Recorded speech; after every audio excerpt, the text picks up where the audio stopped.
Menurut Dr. Haji Arif Fahrial Syams PPDKGEH, MMB, anggota PAPDI dan staf Departemen Ilmu Penyakit dalam FKUI RSCM, selain demam tinggi mendadak, beberapa tanda lain yang bisa dialami orang yang terjangkit demam berdarah dengue, DDD, adalah terjadinya gangguan pada pencernaan, berupa nyeri di ulu hati, mual hingga muntah, nyeri perut dan susah buang air besar. Meski ada pula yang diikuti situasi diare, ditemukan pada 5 hingga 6% kasus DBD. Di samping itu terkadang ditemui juga keluhan pusing seperti melayang, pegal dan rasa nyeri di otot.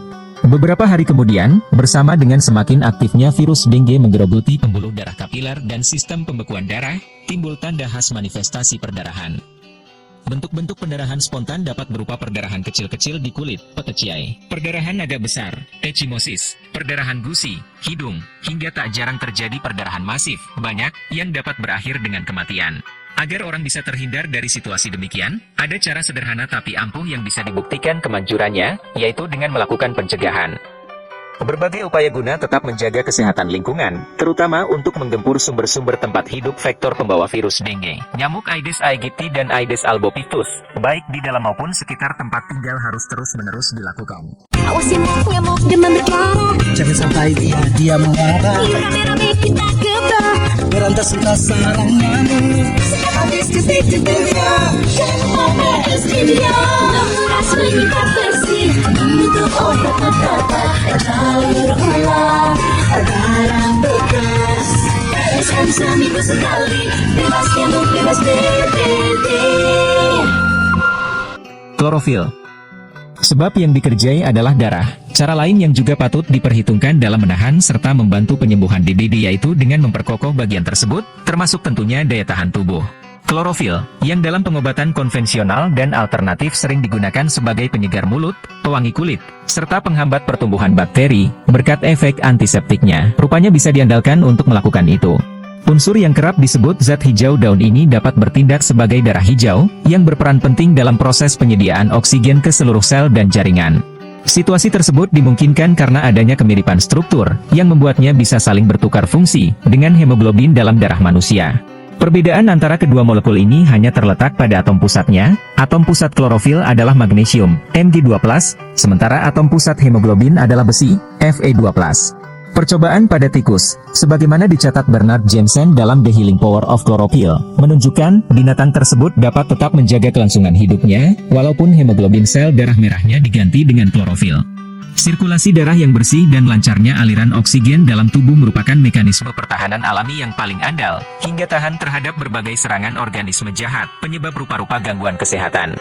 Di sisi lain, ekor molekul klorofil yang bersifat hidrofobik dapat menyusup ke dalam sel atau jaringan dan mengangkat serta membuang beragam senyawa beracun, termasuk virus, yang ngumpet di sana, yang akan menyebabkan tubuh cepat sehat. Bayam terbilang makmur klorofil. Dalam secangkir bayam terkandung 23,7 mg klorofil. Karenanya, sayuran ini bisa diandalkan untuk menangkal, dengan meningkatkan daya tahan tubuh, sekaligus membantu penyembuhan DBD. Beta-karotin. Bayam juga memiliki beta-karotin. Kandungannya, miligram, dalam setiap 100 gram bahan adalah, bayam kukus 3750, bayam rebus 2864, keripik bayam 4544, tumis bayam plus santan 2988. Selain bermanfaat dalam menjaga kesehatan mata, unsur ini dapat meningkatkan komunikasi antar sel. Hal mana secara otomatis akan mendongkrak daya tahan tubuh. Fakta lainnya, hasil penelitian yang dilakukan Jane Esfandiari dan kawan-kawannya dari Universitas Sanata Dharma Yogyakarta mendapatkan, rupanya unsur ini dapat pula memberikan efek analgetik dan antiinflamasi, yang tentunya sangat menguntungkan penderita DBD.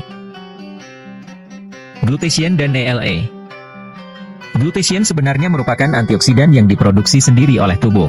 Namun, seiring beranjaknya usia, kemampuan tubuh untuk memproduksinya semakin menurun, mengakibatkan tidak tercukupinya kebutuhan akan unsur ini. Karenanya, meski sedikit, pasokan dari luar tetap penting diperhatikan. Disebut Dean Jones, ahli kimia dari Emory University School of Medicine, glutathione yang terserap oleh sel dari dalam mulut dan faring, akan digunakan tubuh untuk mendukung reaksi detoksifikasi, mempertahankan kesehatan hati, mendorong sistem imunitas, membantu penggandaan sel, memperbaiki DNA rusak, mengurangi radang kronis, serta membersihkan polusi dan karsinogen. Upaya yang bisa dilakukan guna mendongkrak kemampuan tubuh memproduksi glutathione adalah dengan mengasupkan alpha-lipoic acid, ALA. ALA PLA akan membantu sel tubuh menyerap beragam asam amino penting yang dibutuhkan untuk terjadinya proses tersebut. Bayam memiliki dua unsur tersebut. Selain memiliki 12,2 glutathione dalam 100 gramnya, dibanding sayuran lain, dicatat James A. Joseph, PhD, dan koleganya, bayam merupakan sumber ALA terbaik. Zat besi, vitamin C dan K. Unsur penting lain yang berkaitan dengan darah dan daya tahan tubuh yang juga dimiliki bayam adalah zat besi, Fa, dengan kandungan miligram dalam setiap 100 gramnya, bayam kukus 5,7, bayam rebus 0,5, keripik bayam 3,6, tumis bayam plus santan 0,8. Fa merupakan mikroelemen esensial, terdapat dalam enzim-enzim yang bertanggung jawab untuk pengangkutan elektron, sitokrom, pengaktifan oksigen, oksidase dan oksigenase, dan pengangkutannya, hemoglobin, mioglobin. Vitamin C, dengan jumlah miligram per 100 gram bahan, bayam kukus 32, bayam rebus 19, tumis bayam plus santan 22. Vitamin ini berguna dalam meningkatkan daya tahan tubuh. Serta vitamin K, 89 mg per 100 gram bahan, yang di samping bisa membantu setidaknya 12 protein khusus dalam darah, tulang, dinding arteri, dan bahkan otak, untuk menjalankan fungsinya, juga telah terbukti turut berperan dalam menjaga kadar normal faktor pembekuan darah 2, protrombin, 7, 9, dan 10. Maka, seperti Popeye si pelaut, rajin-rajinlah menyantap bayam, supaya tetap sehat, badan kuat, siap bertarung manakala DBD datang menantang.